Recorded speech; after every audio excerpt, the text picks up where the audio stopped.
And welcome to the Dorsey Report. You can find out more about me at Google Sites, StockTwits, or Twitter. And today's report is for January 12th, 2015. We're going to be covering weekly edges, looking at some S&P 500 charts, looking at relative sectors and assets, COT, sentiment, and search. And for our premium subscribers, we'll be doing a volatility forecast, looking at C-suite status, and going over some hot picks. And as always, if you like what you see here, please like and share this video and subscribe to my channel. Thanks. Alright, for the week ahead, we've got a couple things to keep an eye on here. The week, just like last week, but slightly different, is chock full of Fed speakers. FOMC member Coach Lakota is going to be speaking on Tuesday and Thursday, as well as Plosser on Wednesday, and looks like we have Bullard wrapping up the very end of Friday. So lots of Fed gum flapping and jawing, and you know what that usually does. So that gives us one bullish edge for the week. We also have quite a bit of big earnings coming out. Alcoa is today at the close. That's always the big kickoff, although it doesn't usually have that much of a market impact. But what's bigger to keep an eye on will be KB Homes, giving us a leading indicator on home building activity, and big banks JP Morgan Chase and Wells Fargo on the 14th, as well as Bank of America, BlackRock, and some other banks on January 15th. And then we have Goldman Sachs on January 16th. So a week full of bank reports. If we were in the middle of a financial crisis, this is when we'd expect to see some big quarterly losses, but Dorsey and Intel is not expecting any of those. We're expecting the typical earnings season, buy the rumor, sell the news kind of a rally. So it looks like we have two big bullish edges for this week. All right, on our SPY S&P 500 2-hour chart here, we have some interesting developments. Looks like we have quite a bit of outperformance by U.S. long bonds. These are the futures here, the ZBs. And usually big time outperformance here, almost 4% over this window here, going back several days. That's usually a bullish sign. Also, we have the US dollar yen is also outperforming quite handily, another bullish sign. And then we do have Coke kind of lagging on the downside, so that's something to keep an eye on. A little bit of a demerit there. And high yields are right here with the S&P 500 price action.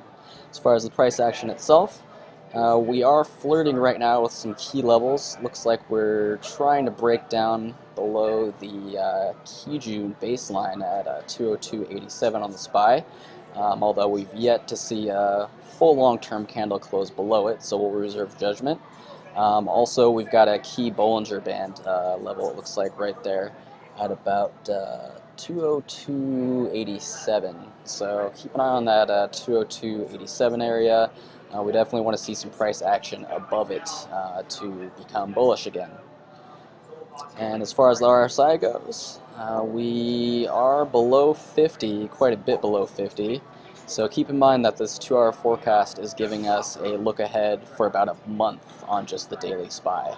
So that means that we should be probably leaning bearish on the momentum for the SPY on a 1-month basis. However, on a 1-week basis, using the 30-minute chart, we've got a slightly different view here. Well, the RSI is low in the 30s. It does look like our MACD histogram is putting in a nice upward slope. Our fast and slow lines are definitely bottoming out, looking like they want to turn up. So as soon as we see this thing really turn up, we're going to be doing well. Plus, it looks like that's actually positive divergence here on the RSI line going all the way up. So that's a positive sign. Also, we have U.S. long bonds are way above. You can see them kind of fly off the chart here at the top. So that's a very bullish sign, as well as Coke and high yields are far above our actual price action. And even the U.S. dollar yen is up there above these key levels. So on the 30 minutes here, key levels look like 204.17. And then also just below that at about 204, we'll call it 204. We've got our 33 EMA and our 20 moving average that the Bollinger Bands are based on. Looks like we are in a negative Ichimoku cloud phase. However, I am expecting some kind of an early bounce here once perhaps our earnings start coming out or the Fed speakers start up their magic. So it looks like things are definitely more bullish, more upside prospects on the 1 week basis, but be a little bit wary as we start to move out towards more of a 1 month range. In relative sectors and assets, we're ranked by 1 month performance here, and we're seeing a lot of strength and volatility right now, which is surprising because usually this is the worst performing asset on a longer term basis, if you want to call it an asset. But it looks like volatility has really been a tear here, up 16.5% for the month. Relative strength still very strong, and it's well above all its moving averages. We also have the U.S. long bonds, which we've been keeping an eye on, doing very well here.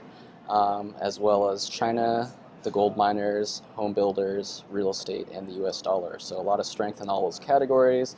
Although if I were to take a pick, right now it would be the gold miners. Very strong RSI, almost 67, well above the moving averages, yet on the quarter it's actually still negative. So a lot of value prospect there with the GDX, the gold miners, which is also a statement about gold. As far as our major laggards, we're looking at European ETF, European large caps, but it also includes pieces of Japan, Canada, Australia, so more of like non-US large caps. However, we're seeing a lot of stress there, just really ugly numbers. Japan is also struggling, as well as oil producers and XLF, the US financials. So definitely, if you're going to hedge out, I would hedge out, buy puts, or sell any of those assets. Taking a look at our very major bread and potatoes asset classes here, we're going to start with the S&P 500 for stocks. Looks like our commitment of traders hit a net short low here of about, we'll call it negative 30,000 contracts, and it has been coming off. So that's usually something you see when either you're bottoming out or you're in the middle of some type of a down movement. But as soon as we see this really start to spike up above zero, that's going to be kind of our ultimate indicator that it's time to not be long stocks. So still have some breathing room.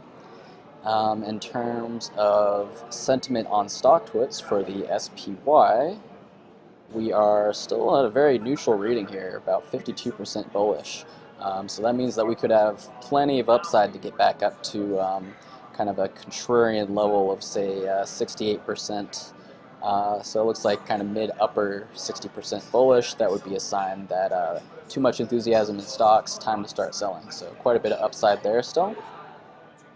And then in terms of Google search interest, usually the higher the better on here. Right now we're kind of a middle ranking of 54 if you look at the last few years.